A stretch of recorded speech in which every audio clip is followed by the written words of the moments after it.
The name Azazel stirs up significant controversy and intrigue across the texts of many major religions. There appear to be numerous, often conflicting variations of Azazel's identity.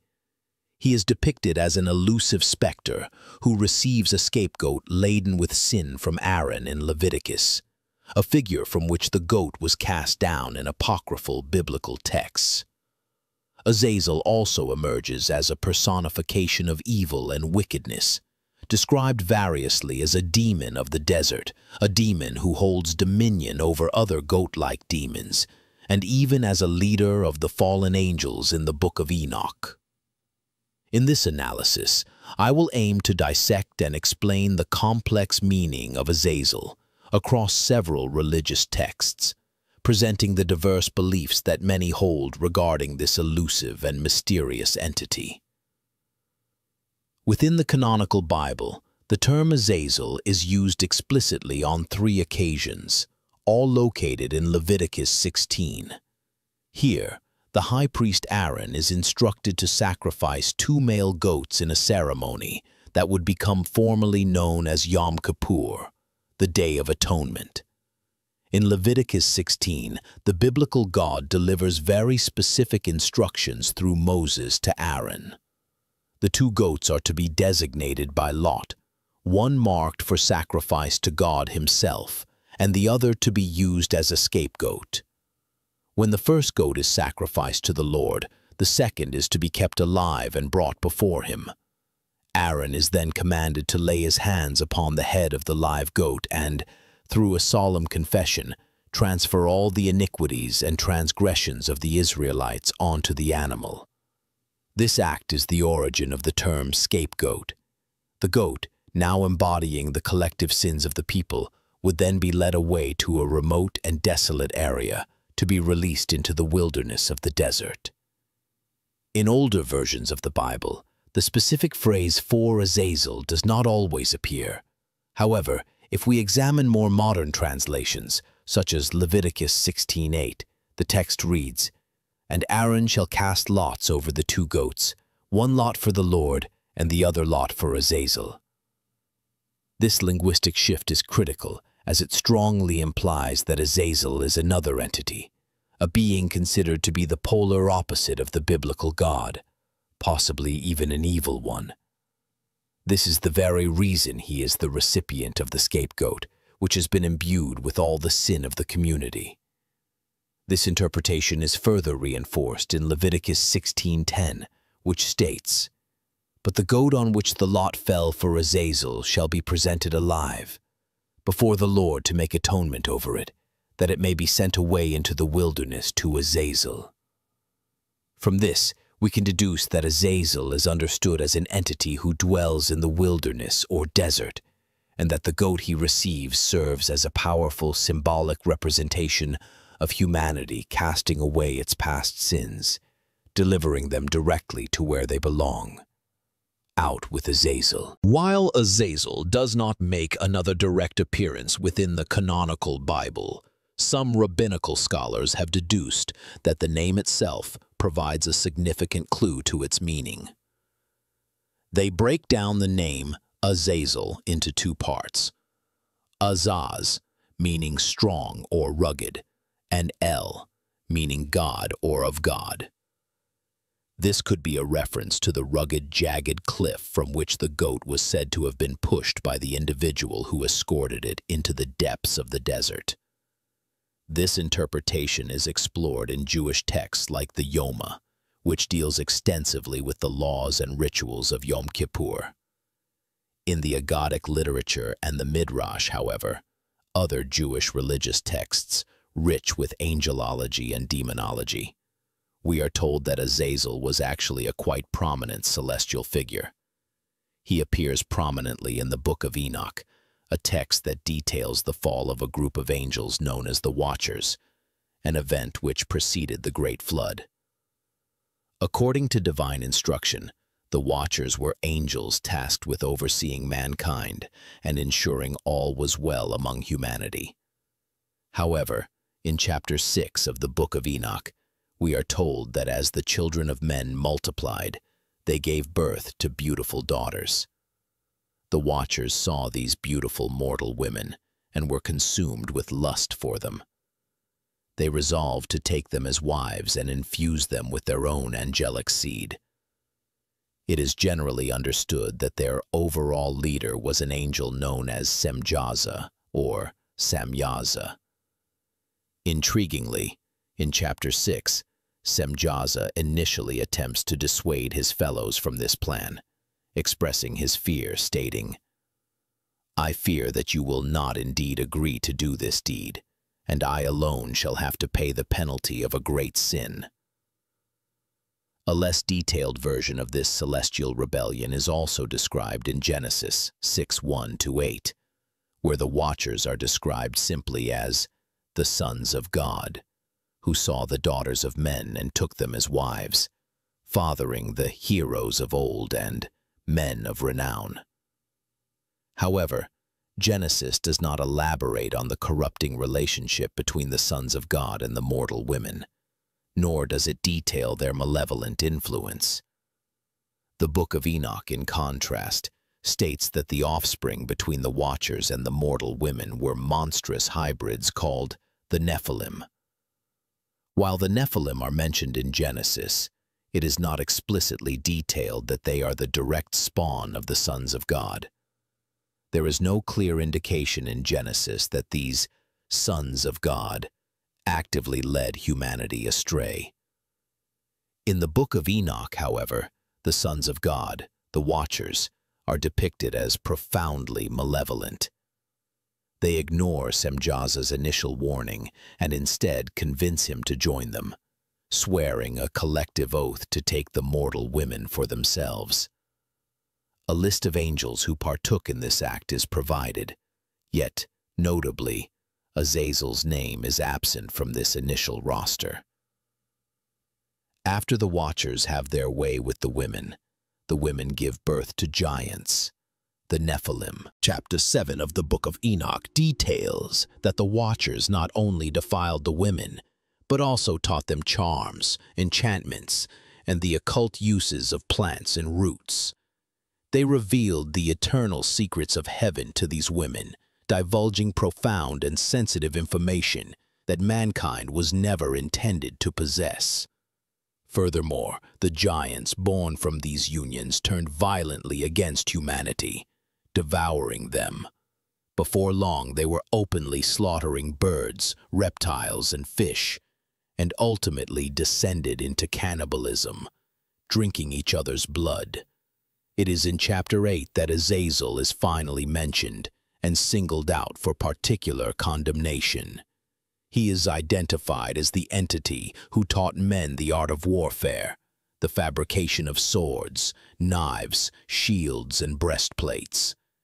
He instructed them in the metallurgy of the earth and how to use these materials, thereby leading them astray and corrupting their ways forever. While other watchers like Semjaza are noted in this chapter for teaching various, more benign subjects such as herbal lore, astrology, and the patterns of the earth, it is significant that Azazel is mentioned first and is given a much more aggressive and destructive portfolio. He is the only one explicitly noted for providing mankind with the tools for war and battle. He is also singularly cited as the one who led men astray, despite the other angels engaging in similarly corrupting acts, albeit with less immediately violent consequences. Given that Azazel teaches humanity such a detrimental and intense subject, and considering his prominent placement in the chapter, many interpreters believe that Azazel was a leader among the watchers, or at least held a high enough rank to command respect, comparable to Semjaza. Others dispute this, pointing out that Azazel is not originally named in chapter 6 among the main body of watchers. An alternative belief is that it is here, through his unique and devastating teachings, that Azazel achieves his infamy. In chapter 9, the archangels Michael, Uriel, Raphael, and Gabriel gaze down from heaven and witness the cataclysmic destruction unfolding on earth as a direct result of the Watchers' transgressions. What is particularly interesting is their immediate focus on Azazel. They report to God, "Thou seest what Azazel hath done, who hath taught all unrighteousness on earth, and revealed the eternal secrets which were preserved in heaven." They then proceed to accuse Semjaza, stating that he, as the one with authority over the watchers, should have known better. They state, "They have gone to the daughters of men upon the earth, and have slept with the women, and have defiled themselves, and revealed to them all kinds of sins." They continue, "And the women have borne giants, and the whole earth has thereby been filled with blood and unrighteousness." In chapter 10, God initiates his response. He sends the archangel Uriel to Noah to warn him to hide himself and to reveal that the end is fast approaching, that the whole world must be destroyed by a great flood, thus leading into the canonical story of Noah. God then commands the archangel Raphael, "Bind Azazel hand and foot and cast him into the darkness, and make an opening in the desert, which is in Dudael, and cast him therein, and place upon him rough and jagged rocks, and cover him with darkness, and let him abide there forever, and cover his face that he may not see light. And on the day of the great judgment he shall be cast into the fire." The purpose of this punishment is to heal the earth which the angels have corrupted, and it is proclaimed that all the children of men may not perish through all the secrets that the watchers have disclosed and have taught their sons. The text then delivers a stunning verdict, "And the whole earth has been corrupted through the works that were taught by Azazel. To him ascribe all sin." As we can see, Azazel bears a colossal portion of the blame, as all sin is ascribed to him. This is likely because, as emphasized earlier, he is the one who disclosed to humanity the secrets of weaponry and warfare, thereby introducing systemic violence and bloodshed. Archangel Gabriel is sent forth to turn the giants against one another so they might mutually destroy themselves. Meanwhile, Archangel Michael is sent to bind Semjaza and his associates for 70 generations in the valleys of the earth, where they will be forced to watch their offspring destroy each other before being cast into the abyss of fire on their day of judgment. Azazel is mentioned again in chapter 13, where Enoch, now established as a heavenly scribe in chapter 12, is sent to the imprisoned watchers to deliver a divine reprimand. He tells them, "You have wrought great destruction on the earth, and you shall have no peace, nor forgiveness of sin." He then singles out Azazel for a direct address. "Azazel, thou shalt have no peace. A severe sentence has gone forth against thee to put thee in bonds, and thou shalt not have toleration, nor request granted to thee, because of the unrighteousness which thou hast taught, and because of all the works of godlessness and unrighteousness and sin which thou hast shown to men."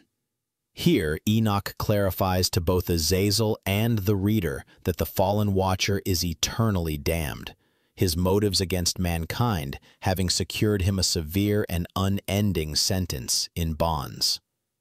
By chapter 53, Enoch describes a vision where he is taken to another part of the earth and beholds a deep valley burning with fire.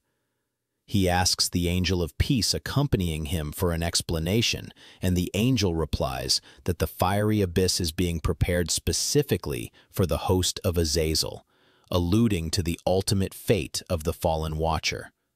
A further and more complex allusion to Azazel's fate appears in the third book of Enoch, 3 Enoch. In this text, Rabbi Ishmael ascends to the heavens where he sees God and meets his angels, one of whom is named Metatron. In 3 Enoch 4, Rabbi Ishmael asks Metatron who he is, to which Metatron reveals that he was once Enoch. He explains that God saved him and brought him into heaven during the days of the great flood. Metatron then recounts to Rabbi Ishmael that when he first arrived in heaven as Enoch, Azazel was present there, along with 2 other accusing angels, Uzzah and Azazel. This presents a theological discrepancy. Despite having been judged by God and bound by Raphael in the first Book of Enoch, Azazel appears to be in heaven at the time of Enoch's ascension. This either implies a contradiction in the texts or suggests that God permitted Azazel back into heaven temporarily, perhaps to stand accusation against Enoch's transformation. The text states that the angels contested Enoch's ascension, but God silenced them, declaring, "I delight in this one more than all of you, and hence he shall be prince and a ruler over you in the high heavens." This shows that, in this narrative, Azazel, if not destroyed, is forced to submit to Enoch in his new angelic form as Metatron, and does not appear to be mentioned again, implying his subservience is now absolute. This is further confirmed in 3 Enoch 4:9-10, where Metatron states, "Forthwith all stood up and went out to meet me, prostrated themselves before me, and said, Happy art thou, and happy is thy father, for thy Creator doth favor thee." Another significant text, the Apocalypse of Abraham, a first-century extra-canonical piece of Jewish literature, portrays Azazel in a different light. Here, he is depicted as an unclean bird who comes to sabotage a sacrifice constructed by Abraham. In chapters 13-14, Abraham is traveling with an angel who instructs him to conduct a sacrifice in honor of God. As he prepares it, a bird descends and tells Abraham to abandon the sacrifice and leave the angel, claiming the angel intends to burn the land and destroy him. Abraham turns to his angelic guide for an explanation, and the angel replies in 13:7, "This is ungodliness. This is Azazel." The angel then turns his attention directly to the bird, proclaiming, "Disgrace upon you, Azazel. Abraham's portion is in heaven, but yours is upon the earth, because you have chosen and loved this for the dwelling place of your uncleanness." From this, it can be assumed the angel is referring to the events described in the Book of Enoch, where Azazel, among his fellow watchers, descended to earth and chose it as his domain to mate with women and teach humanity wickedness. The angel continues his condemnation, stating that Azazel cannot lead Abraham astray because Abraham is his enemy. He delivers a crucial revelation in 13:14. "The garment in heaven which was formerly yours has been set aside for Abraham, and the mortality which was his has been transferred to you." This indicates that Azazel was indeed once a denizen of heaven, further linking this account to the Enochian tradition. However, it also confirms he has been cast out, possibly bound as suggested in Enoch, and in his fallen state he has become mortal and powerless, while Abraham takes his former heavenly glory. Later, in chapter 23, the angel and Abraham ascend to heaven, where Abraham meets God and is shown a vision of the fall of Adam and Eve. He sees a mysterious entity lurking between them behind the tree of knowledge. In chapter 23, verses 7-8, Abraham describes this entity. Standing behind the tree was one who had the aspect of a serpent, having hands and feet like those of a man, and wings on its shoulders, 6 pairs of wings, so that there were 6 on the right and 6 on the left. In 23:9-12, Abraham asked God to identify the figures, and God replies, "This is the counsel of the world. This one is Adam, and this one, who is their desire upon the earth, is Eve. But he who is between them represents ungodliness, and their beginnings on the way to perdition, Azazel himself." From this, we understand that in this narrative, Azazel is explicitly identified as the serpent who tempted Eve, making him instrumental in the primordial downfall of mankind. This appears to be one of the only texts that provides such a detailed and direct identification. And it is also interesting that Abraham sees not just a simple serpent, but a winged, anthropomorphic being, perhaps retaining some of its original angelic features.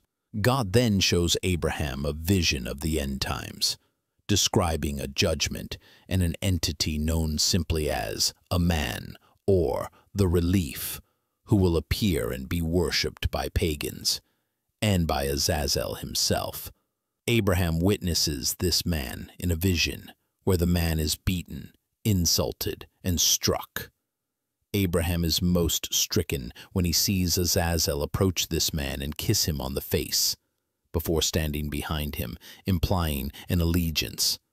The text states, "I saw Azazel approaching, and he kissed him on the face, and then stood behind him." God explains that this man is the Messiah, a figure sent to fight the enemies of God and inspire hope, but who will also amass a following of people who will worship him. While Jesus is commonly identified as the Messiah in biblical accounts, he is never named here. However, an intriguing parallel can be drawn with Luke 22:48, where Judas betrays Jesus to the authorities with a kiss, much like Azazel is noted as greeting the Messiah with a kiss. This parallel implies that the man in the apocalypse of Abraham could be Jesus, and that Judas is acting as an agent of, or is symbolically paralleled with, Azazel. In the final chapters of the Apocalypse of Abraham, God tells Abraham that the wicked in the end times will be beautified in the belly of the crafty worm Azazel, and be burned by the fire of Azazel's tongue. The idea is that God shows Abraham a sign of a future where much of the world becomes stricken with evil, and those who choose to side with Azazel will share in his evil fate. Through this, we understand that God and Azazel have become something akin to rivals, one embodying good, the other evil. It appears that in this cosmology, God and Azazel are for a time sharing influence over the world. But in the end times, God will ensure that those who followed Azazel are destroyed by the very evil they embraced. In this context, Azazel becomes directly comparable to Satan, or could simply be another name for the ultimate adversary who opposes God and seeks to corrupt humanity. Azazel does not appear to be officially mentioned in the Quran. However, many Islamic interpreters and scholars believe that Azazel, written as Azazel, was the original name of the devil, Iblis, before he was expelled from heaven. Some believers hold that Azazel was an archangel, while contrary traditions posit he was always a jinn, an evil spirit or demon. Islamic exegesis, such as the tafsir and the stories of the prophets, Qasas al-Anbiya, suggest Azazel was something of a hybrid between jinn and angel. Further ideas from scholars who studied the Sahaba suggest that before Iblis refused to bow to Adam, he was known as Azazel. Theories derived from these traditions include that Azazel was an angel who lost his position due to his refusal to bow, that he was originally a jinn who earned God's favor and was welcomed into heaven as a reward for his piety, or that he was sent to earth on a mission to terminate the jinn. In all these narratives, Azazel becomes arrogant and, at the critical moment of being commanded to bow before Adam, he refuses, believing his nature, whether angelic or fiery, made him superior to a human made from clay. In another tale, a companion of the prophet claimed that the jinn were once angelic creatures who descended to earth to observe humanity, but became entranced by women. This led them to sexual deviancy, the drinking of wine, and even murder. A story that sounds remarkably similar to the Watchers in the Book of Enoch. Supposedly, Azazel was one of these angels, but turned away from the sinful ways of his companions and devoted himself to God, earning his place among the angels until tested again with Adam. Meanwhile, a group of 8th century Muslim philosophers from Iraq, known as the Brethren of Purity, suggested that Azazel was a jinn on earth who was captured by angels. His strong moral compass and willingness to do good so impressed the angels that they brought him before God, where he was made an angel, until he was commanded to bow before Adam and refused. A 9th century Persian poet named Al-Kisai recorded in a collection known as the Stories of the Prophets, Qisas al-Anbiya, that various theories about Azazel existed even then. He noted that Azazel was known as Iblis only after his fall from grace, and that Azazel had held a dual mission, one in heaven and one on earth. His mission in heaven was to preach to the angels and instruct them in good works. His mission on earth, however, was to preach to the jinn and mankind, showing them evil deeds to avoid. Essentially, this interpretation suggests Azazel was originally good-intentioned. He showed the angels the path of goodness, for which they would be rewarded. But when he went to earth, he only described evil deeds, commanding them not to do these things without being equally explicit about the good. Without a clear comparison, humanity only knew of evil and therefore could not fully discern right from wrong. By this argument, the evil spread by Azazel was not born purely of malice, but also from a neglectful and incomplete form of instruction. Al-Kisai also delves into the intricacies of the name Azazel, breaking down its phonics and what each syllable represents. He concludes by detailing the argument between Azazel and God, wherein Azazel protests that he cannot bow to a being made from earth when he himself is made from fire. He even declares himself a martyr before God before he is banished, and eventually consigned to return to the flames from which he was spawned. In conclusion, Azazel is mentioned in a wide range of religious texts, most of them non-canonical, but nonetheless fascinating reads. Unfortunately, there also exists what I have determined to be somewhat fanciful fiction, spewed out by so-called scholars and translators who seek to paint Azazel in a specific, often sensationalized light. Despite their claims lacking support from any substantial religious sources, many of these modern accounts are simply interpretations or creative extrapolations, and I may have omitted them from this analysis simply because I could not find credible historical evidence for them. If you believe I have missed something crucial, please feel free to share your thoughts in the comments below. I am also keen to know what you personally think about the enigmatic term and character of Azazel. As always, if you've enjoyed today's exploration, please don't forget to give it a thumbs up and subscribe for more content. Until next time.